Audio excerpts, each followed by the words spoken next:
pagkakampi-kampi.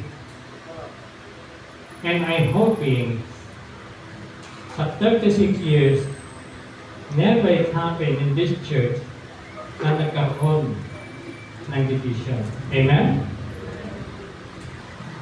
Ako kay Pablo, ako kay Apollos, ako kay Pedro, ako kay Kristo.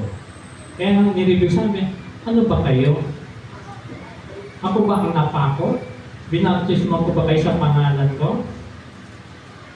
Si Kristo ang napako, si Kristo ang nabayubay, si Kristo ang pinagkaloob na bugtong na anak.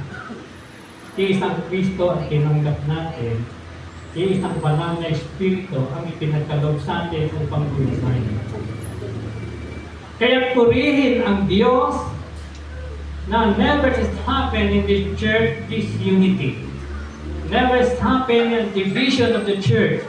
Kaya iyan ang inyong pakakaingatan, alagaan yung 36 years. Pero don't stop.